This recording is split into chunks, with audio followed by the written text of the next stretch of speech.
CEO, Hello. Eccentric Engine, to take this session forward. Looking forward to your session, Varun, and over to you. Thank you, Atul. Thank you so much. So a quick check. I hope I'm audible and I hope my screen is visible. Yes, audible and visible. Excellent. Excellent. All right. Hello, everybody. Very good morning to all of you. I'm Varun Shah. I'm a co-founder at Eccentric Engine. So at Eccentric Engine, we say we are creators of 1-3D. And 1-3D is well known and accepted as the visualization for mobility. And why do we call it? Why does mobility need visualization? Because the way we consume content and the way we are going to not just drive, but even buy vehicles is going to change as we go forward.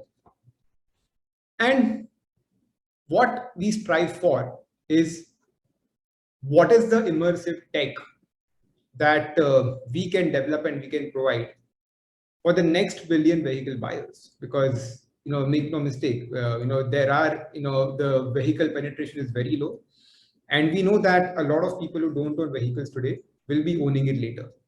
But the way you're going to be interacting with them is going to change forever.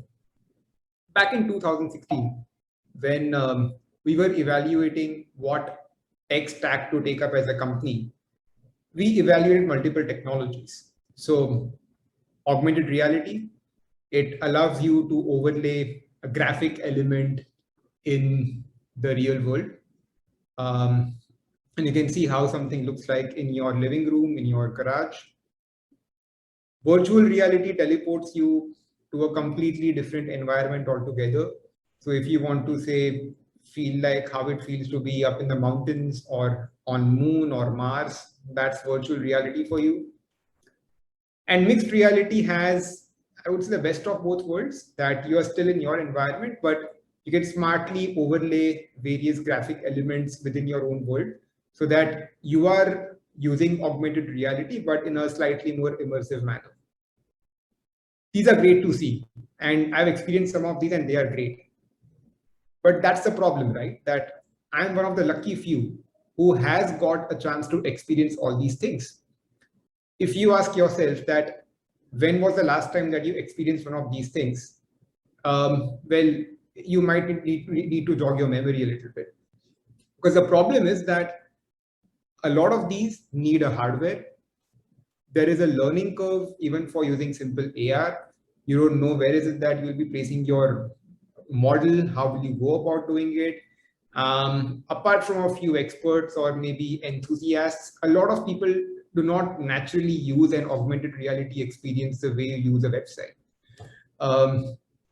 These still remain like vanity goals. Like, hey, companies are happy saying we are doing AR, we are doing 3D. That's excellent. But what's the bigger goal? And it has to lead to something bigger.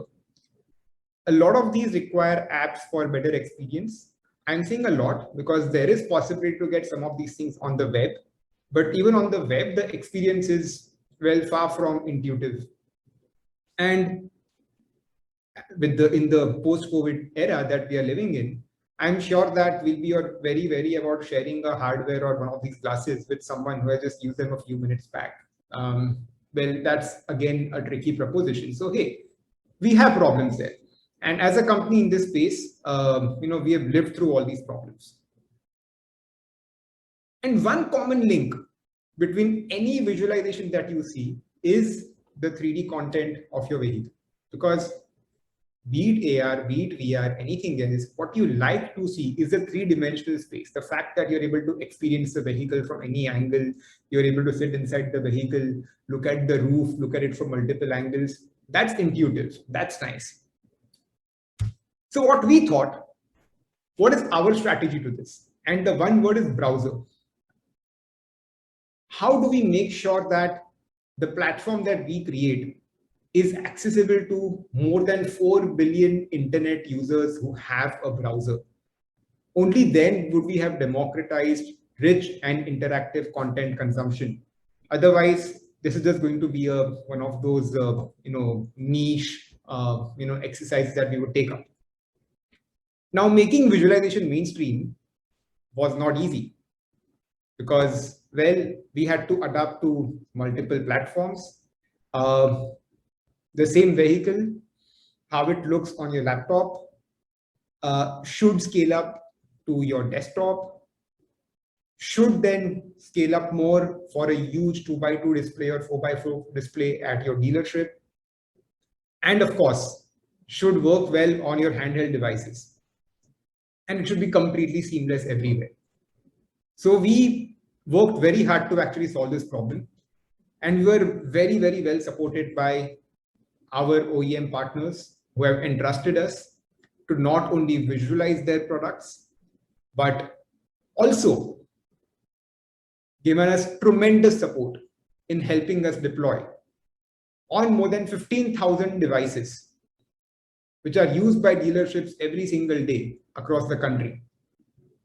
One 3D visualization has clocked 35 million plus sessions when it comes to online visitors. More than 75 vehicle models have been visualized or are being visualized every single day using one 3D. And we strive to not only develop, but to maintain this as the most realistic vehicle visualization on the internet. We can never really solve the problem of touch and feel, because you need to physically go somewhere or even step out or something. But in the absence of a vehicle, we would want to look at how are we looking at future of visualization is that, hey, let's just try to attack the browser and let's try to give a great quality there.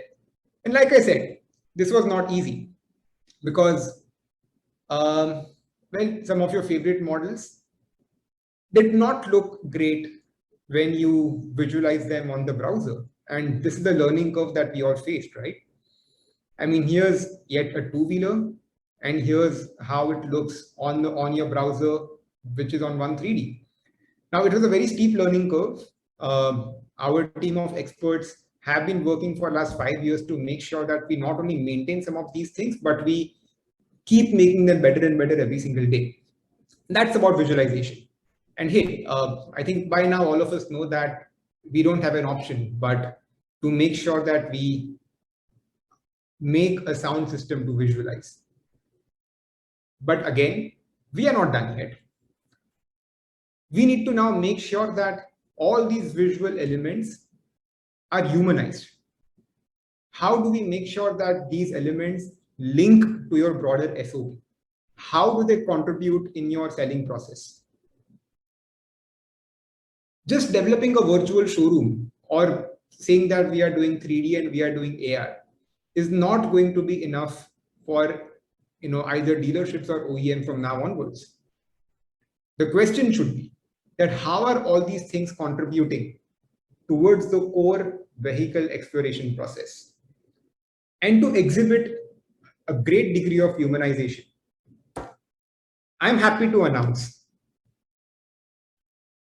the first ever 3D enabled live commerce experience, not only in the automobile industry, but across industry. I'm here to, again, show the work done by Nissan using our One 3D platform to develop their virtual sales advisor. This, my friends, is a global debut that you're going to be seeing today. In fact, the word is just out today everywhere saying that what they are doing.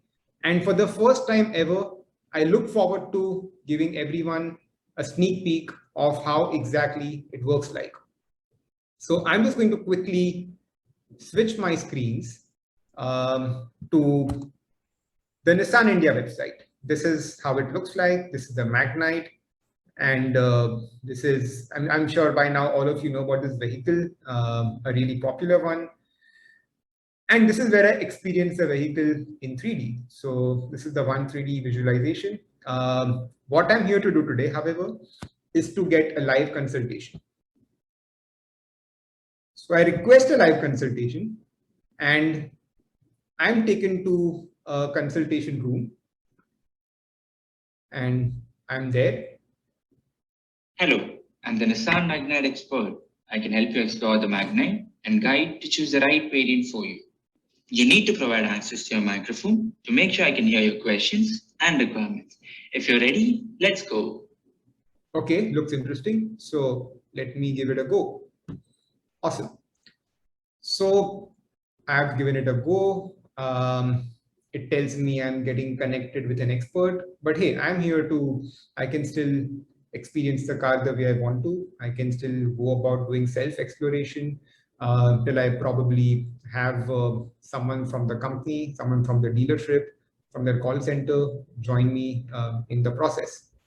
So I'm at it. I'm just looking at the vehicle, just looking at what all it brings with it.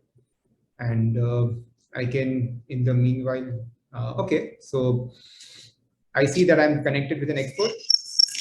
Welcome to Nissan India. You've been connected with the product expert of Magnite. I'm audible to you. Hello. Hi, my name is Varun. Oh, hi, Varun. My name is Oli. As I said, I'm the product expert of Magnite. How can I help you? Hey, Oli. Hi. I love the Magnite. It's a great vehicle. I just have one doubt. I just need to make a choice here. If I should go for the top variant of the Magnite or if I should go for one level below. I hope you could help me out with my decision. Okay, yeah, sure. But before that, can you let me know how much time do you have in hand so that I can sum up everything within your preferred time? Well, I have 3 minutes.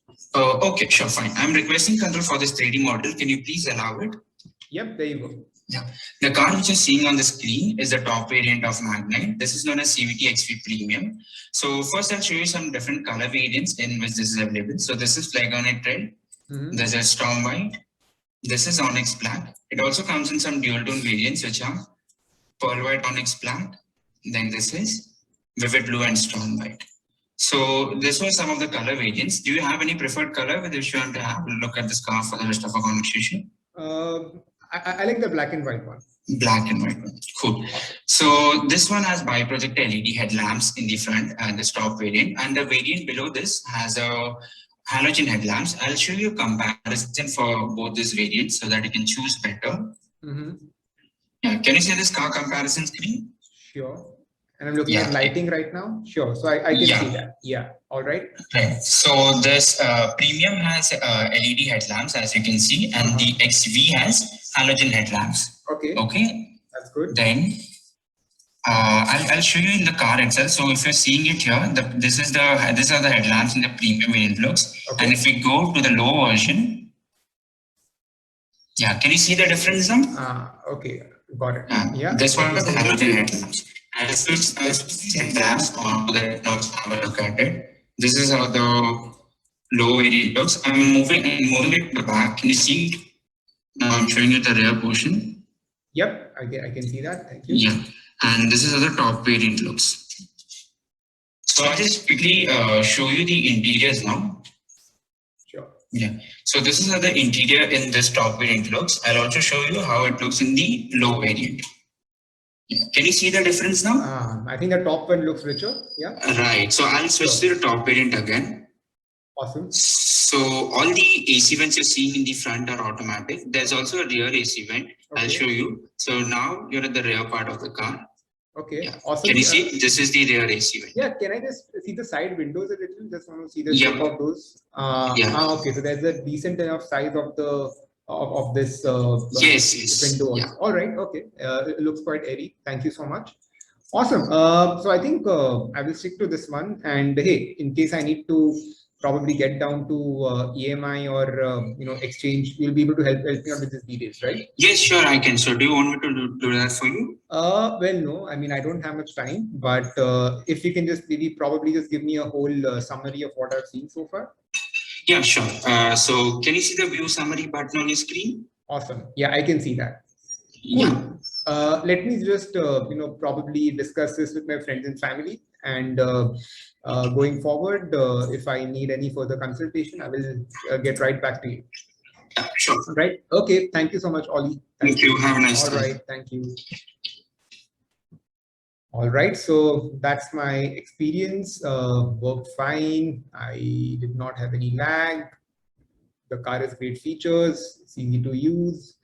Awesome. So just like you would probably take an Uber and just see that how it feels like to ride an Uber or any of those services. Here, everything right from assistance to feedback and everything else is all taken care of. So it's part of the same platform. That's about the global debut of the concierge, which is for the Nissan Magnite, for their virtual sales advisor.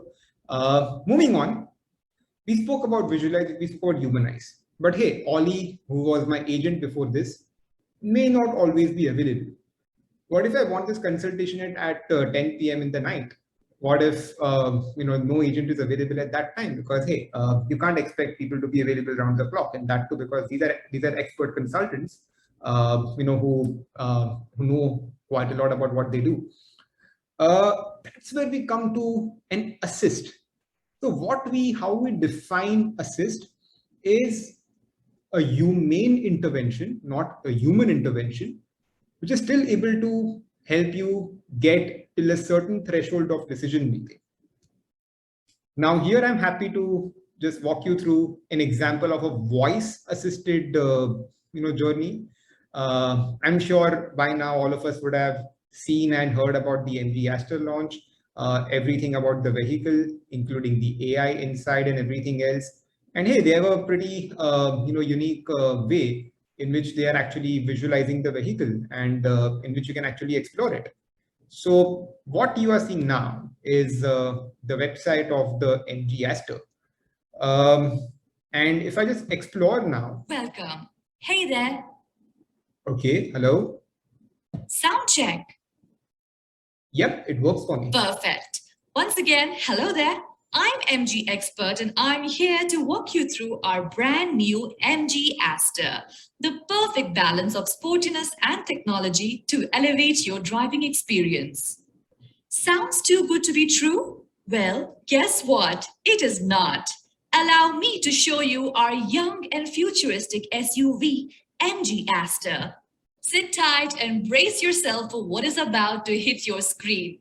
A car like no other, an experience like no other. So here you go. It's just about someone who's guiding me through each step. While I'm looking at the front grille features. resembles the magnetic field between celestial bodies, and the chrome takes the glam quotient up a few notches. So I think, yeah, we get the gist of it. That even if I'm not connected with a human being, I'm still able to actually get an experience that gets me to a certain threshold of decision making before I'm then assisted by somebody whenever they are available.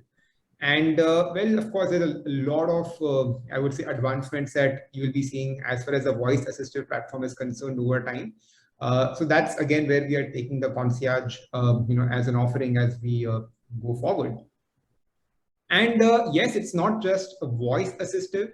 Imagine going to your showroom, looking at some of the features like the ADAS features that a vehicle comes with, and actually seeing these ADAS features demonstrated using augmented reality. Now, this is cool, right? Because on a live vehicle, I'm able to understand that how does how does braking work in case a vehicle comes? How do I make sure that this works? How does something like your I would say speed assist work, wherein depending on the speed of the vehicle in front of you, I'm able to control my speed, and all of it is visually shown at the showroom level. Even if I talk about something as basic yet very important, like your lane departure warning, I can actually see that as I change my lane, I can just see these red alerts that keep coming in. And I know that I need to maintain a certain lane discipline. So similarly, if it's a blind spot detection, I can simply see that how does that blind spot detection work, so that as and when there is anything coming close by, I'm able to still maintain my healthy distance and then get it forward. Now, these are assistive experiences that don't need, anyone to take you through these. These are self-explanatory. They tell you what some of these complex technologies do. And I dare say that even a test drive cannot demonstrate a lot of these things as efficiently as visualization can. So reiterating, visualize, assist, humanize. These are the three things that we urge you to think about when you're developing the future of your retail. And of course, with Concierge, it's not just the voice or 3D, but we look to arouse all your senses to make sure that it's not a one-dimensional experience. It's not just like one 3D and that's about it, but it gives you a tangible aid in decision making as you go ahead. Let's look at your sales funnel. Let's look at how you would go ahead and actually look to purchase a given vehicle. You would look forward to looking at all the models, looking at the entire product range. You look forward to speaking to an expert at the call center. You look forward to patching with the dealership. And the takeaway from this is that as an OEM or a dealer, you should be prepared to have the right interventions so that you're able to have the right actions at the right time at each of these places. Talking about digital transformation, which is what we are saying, all of us know that the future is going to be phygital, but let's look at some of the basic SOPs. A digital head has responsibilities when you talk about things like how many site visits do you have, what is the kind of engagement we are getting, how many leads are we generating, how many bookings are we getting. If we talk about if you are in a dealer development role or a retail role, we monitor number of walk-ins, number of test drive, and of course, number of retails that actually happen at the showroom level. In phygital, again, your matrix are going to be different, yet connected to the other ones. So how well are you able to visualize? How many people are we able to not just engage, but also assist? How many people who are taking your test drive are able to get a certain humanized experience before they walk into your showroom?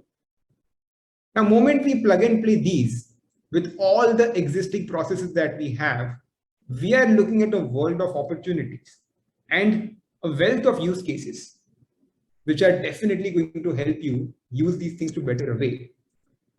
So the crux of it is to just say that,